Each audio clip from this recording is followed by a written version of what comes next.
नमस्कार दोस्तों, मेरा नाम है विजय कुमार गिरी और मैं आप लोगों का एक बार फिर से स्वागत करता हूं अपने यूट्यूब चैनल जिसका नाम है सुवा क्लासेस फॉर एग्रीकल्चर। दोस्तों, आज की वीडियो में हम लोग बात करने वाले हैं एक बहुत ही इंपॉर्टेंट टॉपिक के बारे में। और वो हमारा टॉपिक है जर्नल एग्रीकल्चर। जर्नल एग्रीकल्चर में आज हम लोग 15वीं लेक्चर पढ़ने वाले हैं। इसमें मैं आप लोगों को क्या पढ़ाने वाला हूँ? इसमें मैं आप लोगों को पढ़ाने वाला हूँ 20 इंपॉर्टेंट क्वेश्चन पढ़ाऊंगा, जिनके आपको 4 ऑप्शन मिलेंगे। ये जो मैं बुक पढ़ा रहा हूँ, इस जो 20 क्वेश्चन मैंने उठाए हैं, ये मैंने 20 क्वेश्चन जो नीमराज सुंडा जी की बुक है, उसी बुक से मैंने उठाया है। जो मैंने ये पूरी प्लेलिस्ट जो मैंने पढ़ा रखी है, उसी में से मैं आप लोगों के लिए 20 क्वेश्चन लेके आया हूँ। आप लोगों को मैं क्वेश्चन पूछूंगा, थोड़ा सा टाइम दूंगा, उसके बाद आपको आंसर बताना है। आपने कितना स्कोर किया आपको ये भी बताना है। और इसके साथ साथ जो भी कुछ चीजें समझाने वाली होंगी उसको भी मैं आप लोगों को बताता चलूंगा।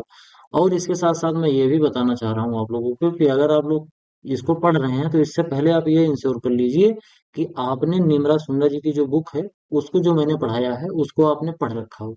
मैं आप लोगों को बता दूं कि निमरा सुंदर जी की जो बुक है, जिसमें लेक्चर नंबर 13, 14 और 12, ये 3 लेक्चर जो हैं, इन्हीं 3 लेक्चर से मैंने इसमें 20 क्वेश्चन लिखे हैं। तो ये 20 क्वेश्चंस का जो आंसर होगा आपको देना है। 20 क्वेश्चन में आपने कितना स्कोर किया आपको वो बताना है। तो चलिए शुरू करते हैं। उससे पहले मैं आप लोगों को बता दूं, अगर आप लोग बीएससी एग्रीकल्चर में हैं और आप इस समय फर्स्ट सेमेस्टर में हैं, तो आप लोग ये 8 सब्जेक्ट पढ़ रहे हैं। जो यहाँ पर आपको सब्जेक्ट दिए गए हैं, इनको आप पढ़ रहे होंगे। अगर आप चाहते हैं कि ये 8 सब्जेक्ट आपको अच्छी तरीके से पढ़ने को मिल जाए, तो आप ये जो क्यूआर कोड दिया गया है, इसको स्कैन करिए और 500 रुपए का पेमेंट करिए। और पेमेंट का स्क्रीनशॉट मुझ तक भेज दीजिए। भेजना कैसे है? भेजने के लिए आप टेलीग्राम पे जाओगे, टेलीग्राम पर जाके आपको सर्च करना है @विजय कुमार गिरी 945। इस तरीके से बिल्कुल जैसे लिखा है बिल्कुल ऐसे लिखना। सर्च करोगे तो आपको वहाँ एक कॉन्टेक्ट नंबर मिलेगा, जिसमें आपको क्या करना है, वहां पर अपना स्क्रीनशॉट सेंड कर देना है। और इसके साथ साथ अपना मोबाइल नंबर सेंड कर देना है जिससे आप टेलीग्राम चलाते हो। उसके बाद आपको जो कोर्स है वो प्रोवाइड करा दिया जाएगा। तो चलिए शुरू करते हैं, अपने टॉपिक पर वापस आते हैं। सबसे पहला क्वेश्चन आपकी स्क्रीन पर ये रहा। व्हेन किसान डे सेलिब्रेटेड, यानी कि कृषक दिवस या किसान दिवस कब मनाया जाता है? ऑप्शन इस तरीके से हैं: 23 दिसंबर को, 15 अगस्त को, 26 जनवरी को, या फिर 2 अक्टूबर को। कौन से दिन किसान दिवस मनाया जाता है? तो आपका जो ऑप्शन नंबर है, ऑप्शन नंबर ए, 23 दिसंबर। 23 दिसंबर को मनाया जाता है। क्या मनाया जाता है? किसान दिवस। ये क्यों मनाया जाता है? ये चौधरी चरण सिंह के जन्म दिवस के उपलक्ष्य में मनाया जाता है। ये भारत के एक प्रधानमंत्री हुआ करते थे। अगला क्वेश्चन है, who was born on the किसान डे, यानी कि किसान दिवस जो मनाया जाता है, उस दिन किनका जन्म हुआ था? तो ये क्वेश्चन मैंने आप लोगों को बता दिया है। चौधरी चरण सिंह का जो जन्म दिवस था, ये 23 दिसंबर को ही था। इसी वजह से 23 दिसंबर को हुई, इन्हों उन्हीं के याद में, ये चौधरी चरण जी के याद में ही इसको मनाया जाता है किसान दिवस के रूप में। तो आपका ऑप्शन नंबर जो ए है, ये बिल्कुल राइट आंसर हो जाएगा। अगला क्वेश्चन है, what percentage of India's urea requirement is met through indigenous production, मतलब भारत में जो यूरिया का रिक्वायरमेंट है, उसमें से कितना परसेंट प्रोडक्शन भारत खुद से पूरा कर लेता है? कहने का मतलब यह है कि भारत को विदेशों से मंगाना नहीं पड़ता है, निर्यात नहीं करना पड़ता है, और ज्यादातर मात्रा में वो पूरा कर लेता है। तो कितना परसेंट वो पूरा कर पाता है, इसके बारे में आप लोगों को बताना है। 85%, या 50%, या 60%, या फिर 90%।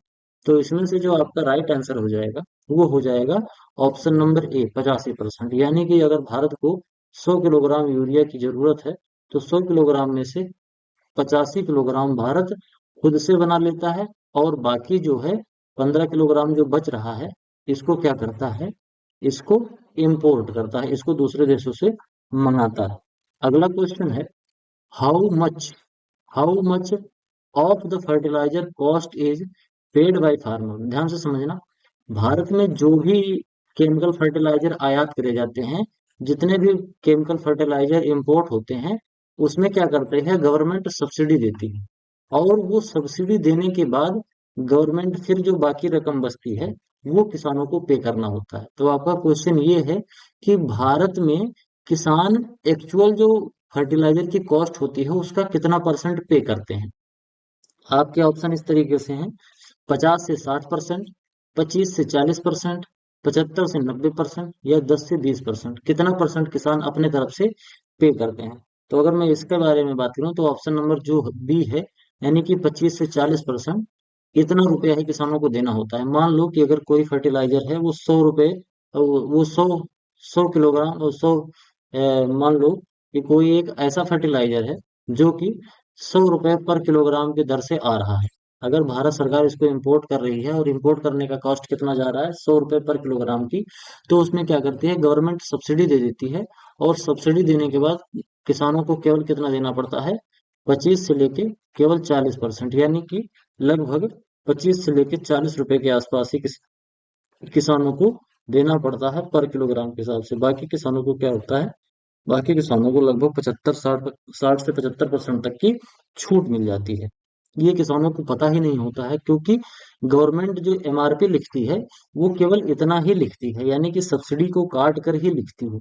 इस वजह से किसानों को पता नहीं चल पाता कि इस पे हमें सब्सिडी मिल रही है। बात करते हैं, when was the nutrient based subsidy scheme introduce, यानी कि जो न्यूट्रिएंट बेस्ड सब्सिडी है इसको कब स्टार्ट किया गया था। तो न्यूट्रिएंट बेस्ड जो सब्सिडी है इसको किस समय पे स्टार्ट किया गया था। इसका मेन पर्पस था कि जो भी फर्टिलाइजर जो आ रहे हैं, भारत में इंपोर्ट किए जा रहे हैं, उस पे किसानों को थोड़ी सी सब्सिडी मिले, जिससे किसानों को ये फर्टिलाइजर आसान किस्तों में, या सॉरी जो सस्ते जो दाम है उस पे किसानों को प्रोवाइड किया जा सके। 1 अप्रैल 2010 को ये लागू हुआ था, या 1 अप्रैल 2008 को, 1 अप्रैल 2012 को, या फिर 1 जनवरी 2011 को। इसमें से कौन सा ऑप्शन है जो आपका राइट आंसर हो सकता है। तो आपका जो ऑप्शन नंबर है, ऑप्शन नंबर ए, 1 अप्रैल 2010 को ये लागू हुआ था, न्यूट्रिएंट बेस्ड सब्सिडी। अगला क्वेश्चन है, what was the estimated production of urea in 2010-11, 2010-11 में यूरिया का एस्टिमेटेड जो प्रोडक्शन था वो कितना था, यानी कि लगभग कितना प्रोडक्शन इंडिया में यूरिया का होता था। तो आपके ऑप्शन इस तरीके से हैं, 1.50, 150 लाख टन, या फिर 115.37 लाख टन, या फिर 300 लाख टन, या फिर 275 लाख टन। इसमें से कौन सा ऑप्शन है जो आपका राइट आंसर हो जाएगा। तो आपका ऑप्शन नंबर जो बी है, बोले तो 215.37 लाख टन भारत में 2010 के आसपास में इतना यूरिया का प्रोडक्शन होता था। अगला क्वेश्चन है, what was the estimated production of DAP, di ammonium phosphate, and complex fertiliser in 2010 and 11। सबसे पहले समझ लेते हैं कॉम्प्लेक्स फर्टिलाइजर क्या होते हैं। जिस भी फर्टिलाइजर में कम से कम दो न्यूट्रिएंट पाए जाते हैं, दो न्यूट्रिएंट का मतलब एनपीके, नाइट्रोजन फास्फोरस और पोटास, इन दोनों में से, इन तीनों में से कम दो, जो दो अगर पाया जाएगा, कोई दो न्यूट्रिएंट अगर पाया जाएगा, तो उसको हम क्या बोलते हैं, उसको हम बोलते हैं कॉम्प्लेक्स फर्टिलाइजर। अब कॉम्प्लेक्स फर्टिलाइजर में आता है डीएपी। डीएपी भी एक कॉम्प्लेक्स फर्टिलाइजर है, क्योंकि डाई अमोनियम फास्फेट होता है, इसमें फास्फोरस भी पाया जाता है और अमोनिया यानी कि नाइट्रोजन भी पाया जाता है। इसमें एन और पी दोनों चीजें पाई जाती हैं, इस वजह से ये एक तरीके का कॉम्प्लेक्स फर्टिलाइजर है। इसके अलावा भी और ढेर सारे आता है, जैसे एक आता है कैन खाद, जिसको हम किसान खाद बोलते हैं। ये भी एक तरीके का कॉम्प्लेक्स फर्टिलाइजर होता है। तो कॉम्प्लेक्स फर्टिलाइजर का जो एस्टिमेटेड प्रोडक्शन था 2010-11 में, वो कितना था, 50 लाख टन, 39.58 लाख टन, या 100 लाख टन, या फिर 75 लाख टन। इसमें से कौन सा ऑप्शन है आपका जो राइट आंसर हो जाएगा। तो आपका जो ऑप्शन नंबर बी है, बोले तो 39.58 लाख टन, इतना क्या हुआ, इतना क्या था, कॉम्प्लेक्स या फिर डीएपी जो फर्टिलाइजर है उनका प्रोडक्शन हुआ करता था। अगला क्वेश्चन है, what was India's total irrigation potential in March 2010।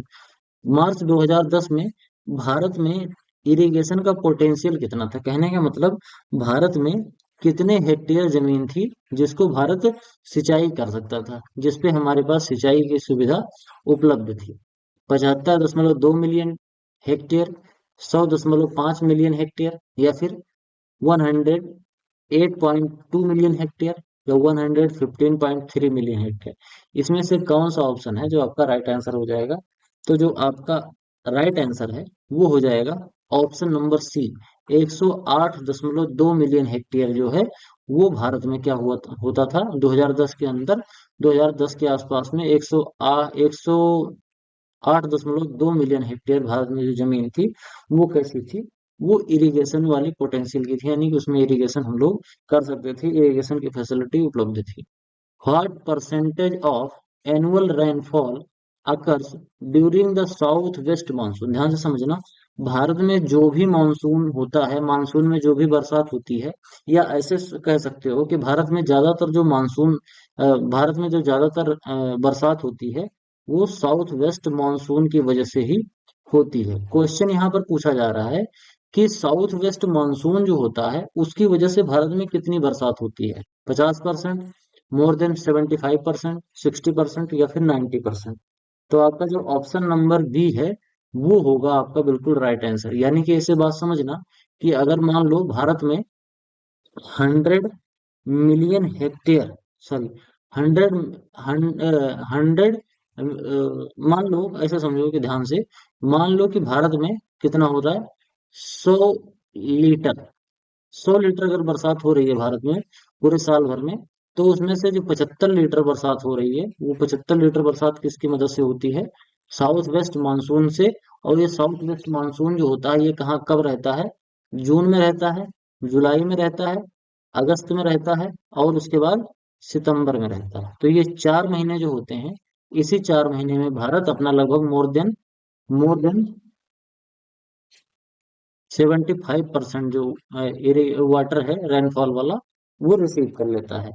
बात करते हैं, when was the national food security mission, ये कब लॉन्च किया गया था। बाद में जब एनडीए की सरकार आई, मोदी जी की सरकार 2014 में, तो इसको फिर बदल दिया गया, इसका नाम चेंज कर दिया गया। लेकिन स्टार्टिंग ये कब हुआ था, यानी जो कोटा वाला हमको चावल और गेहूं मिलता है वो नेशनल फूड सिक्योरिटी मिशन के तहत ही मिलता है, वो कब लॉन्च किया गया था, 2005 में, रबी 2007 में, खरीफ 2008 में, या फिर 2010 में। तो इसमें से जो आपका राइट आंसर है वो है रबी 2007 में। रबी 2007 में national food security mission launch किया गया था और इसी के तहत लोगों को चावल और वो दिया जाता था। अगला क्वेश्चन बात करते हैं, what was the target production increase for the rice under national food security mission. National food security mission में राइस के प्रोडक्शन को इंक्रीज करने का कितना टारगेट था, यानी कि भारत ने कितना टारगेट रखा था कि हमको इस मिशन के अंतर्गत इतना प्रोडक्शन करना ही करना है अपने चावल का, 5 million tonne, 10 million tonne, 8 million tonne, या फिर 12 मिलियन टन। इसमें से कौन सा ऑप्शन है आपका जो बिल्कुल राइट आंसर हो सकता है। तो आपका जो ऑप्शन नंबर बी है, बोले तो 10 मिलियन टन, ये टारगेट रखा गया था कि नेशनल फूड सिक्योरिटी मिशन में राइस का प्रोडक्शन लगभग 10 मिलियन टन पर हेक्टेयर हो, sorry, 10 million ton per hectare है, 10 मिलियन टन पूरे भारत में इतना प्रोडक्शन होना चाहिए। बात करते हैं, what is the What is the full form of A3P under national food security mission. A3P का फुल फॉर्म क्या है, यानी कि AAAP का फुल फॉर्म क्या है, advance agriculture production programme, agrarian pulses production programme, और accelerated pulses pulses production programme, या फिर advance plant protection programme. APPP, जिसको हम A3P बोलते हैं, इनमें से किसका फुल फॉर्म है। तो आपके जो ऑप्शन इस तरीके से हैं, और इसमें से जो राइट आंसर है वो आपका क्या हो सकता है, आपका जो ऑप्शन नंबर सी है, एक्सीलरेटेड पल्सेस प्रोडक्शन प्रोग्राम, ये जो आपका है ये बिल्कुल राइट आंसर हो जाएगा, जिसको हम शॉर्ट फॉर्म में लिखते हैं A3P। ये जो स्कीम थी ये भी नेशनल फूड सिक्योरिटी मिशन के तहत ही लॉन्च करी गई थी। आगे बात करते हैं, how many block demonstrations were launched under APPP in 2010 and 11। कितने ब्लॉक डेमोन्स्ट्रेशन प्रोग्राम लॉन्च किए गए थे 2010-11 में, कितने ब्लॉक में ये जो पल्सेस प्रोडक्शन के लिए जो प्रोग्राम लॉन्च किया गया था, ये कितने ब्लॉक में इसका डेमोन्स्ट्रेशन हुआ था, इसको, इसका जो डेमोन्स्ट्रेशन है वो कितने क्या कहते हैं, कितने ब्लॉक में इसको लॉन्च किया गया था, कितने ब्लॉक में इसका डेमोन्स्ट्रेशन हुआ था। इसमें क्या हुआ था कि जो पल्सेस प्रोडक्शन के लिए जो टेक्निक्स हैं, जो तरीके हैं कि किस तरीके से हम अपनी जो दालें हैं उनको किस तरीके से उनका जो प्रोडक्शन है उसको हम बढ़ा पाए, इसके बारे में लोगों को डिमॉन्स्ट्रेट किया गया था, उनको बताया गया था। तो आपका जो ऑप्शन नंबर ए है, यानी कि 1000 ब्लॉक के अंतर्गत 2010-11 में APPP का डिमॉन्स्ट्रेशन ब्लॉक स्तर पर हुआ था। अगला क्वेश्चन है, which of the following is not a major pulse crop under APPP, यानी कि APP जो प्रोग्राम था इसमें कौन सी पल्सेस प्रोग्राम और कौन सी मेजर पल्सेस नहीं थी? ऑप्शन है तुअर, मूंग, उर्द और मेज। इन चारों में से कौन सा ऑप्शन है आपका जो राइट आंसर हो सकता है? तो आपका जो ऑप्शन नंबर डी है, बोले तो मेज। मेज ये था, इसमें नहीं था, क्योंकि अगर ध्यान से देखोगे तो तूर, मूंग और उर्द ये सभी क्या है? ये सभी पल्सेस वाली क्रॉप है, जबकि ये एक सीरियल क्रॉप है। ठीक। आगे बात करते हैं, अगला जो क्वेश्चन है, व्हाट इज ए की component of national food security mission? National food security जो मिशन था, इसका जो की कंपोनेंट था वो क्या था? Distribution of chemical pesticides, demonstration of the system of rice intensification जिसको एसआरआई बोलते हैं, या फिर लार्ज स्केल जेनेटिक मॉडिफिकेशन, या फिर रिडक्शन ऑफ फर्टिलाइजर यूज। इनमें से कौन सा ऑप्शन आपका है जो कि राइट आंसर है? तो आपका जो ऑप्शन नंबर बी है, जिसको हम बोलते हैं demonstration of the system of rice intensification, ये चीज एक की इंपॉर्टेंट था इसमें नेशनल फूड सिक्योरिटी मिशन में। इसमें क्या किया जाता था कि जो राइस इंटेंसिफिकेशन का जो मेथड है, सिस्टम ऑफ राइस इंटेंसिफिकेशन, इसका डिमॉन्स्ट्रेशन किया गया था लोगों को कि किस तरीके से आप जो राइस है इसके प्रोडक्शन को आप बढ़ा सकते हो, इसके लिए डिमॉन्स्ट्रेशन दिया गया था। इसके बाद आगे बात करते हैं, which program was launched in 2007 to incentivize status for agriculture investment? अगर एग्रीकल्चर में इन्वेस्टमेंट किया जाएगा तो जो लोग इन्वेस्टमेंट करेंगे उनको इंसेंटिव मिलेगा। ये लॉन्च किया गया था 2007 में। तो उसका नाम क्या था, कौन सा प्रोग्राम था? पीएम किसान, नेशनल एग्रीकल्चर डेवलपमेंट प्रोग्राम, या फिर राष्ट्रीय कृषि विकास योजना, या फिर ग्रीन रेवोल्यूशन 2.0। इसमें से कौन सा ऑप्शन है आपका जो कि राइट आंसर हो सकता है? तो आपका जो ऑप्शन नंबर सी है, जिसको बोलते हैं राष्ट्रीय कृषि विकास योजना, ये आपका बिल्कुल राइट आंसर हो जाएगा। राष्ट्रीय कृषि विकास योजना ये 2007 में लॉन्च किया गया था उन लोगों के लिए जो एग्रीकल्चर में इन्वेस्टमेंट करते हैं, उन लोगों को इंसेंटिव देने के लिए। अगला क्वेश्चन है, what was the total outlay for RKVY? राष्ट्रीय कृषि विकास योजना के टोटल कितने आउटलेट थे जब 11th प्लान इसका लॉन्च हुआ था? तो कितने इसमें पैसे दिए गए थे? 25,000 करोड़, 50,000 करोड़, 10,000 करोड़, या फिर 15,000 करोड़? तो आपका जो ऑप्शन है, ऑप्शन नंबर ए 25,000 करोड़। यानी कि राष्ट्रीय कृषि विकास योजना में जब 11वां प्लान इसका लॉन्च हुआ था तो उसमें टोटल आउटले कितने थे? लगभग 25,000 करोड़ रुपए का आउटलेट था। बात करेंगे, which scheme aim to achieve a 4% growth rate in agriculture and allied sector? कौन सी स्कीम का ये मकसद था कि 4% ग्रोथ रेट एग्रीकल्चर में अचीव किया जाए और इसके साथ साथ एलाइड सेक्टर में? ध्यान से समझना, क्योंकि हमारा जो पॉपुलेशन है वो हमेशा बढ़ता जा रहा है, और पॉपुलेशन जिस हिसाब से बढ़ रहा है उस हिसाब से हमारा जो एग्रीकल्चर है और इसके साथ साथ जो हमारा एलाइड सेक्टर है, ये दोनों ही उतनी तेज नहीं बढ़ पा रहे हैं। तो ये नहीं बढ़ पा रहे हैं, इसी चीज को सही करने के लिए, ओवरकम करने के लिए एक टारगेट रखा गया था कि कम से कम 4% एग्रीकल्चर में ग्रोथ तो लानी ही लानी है।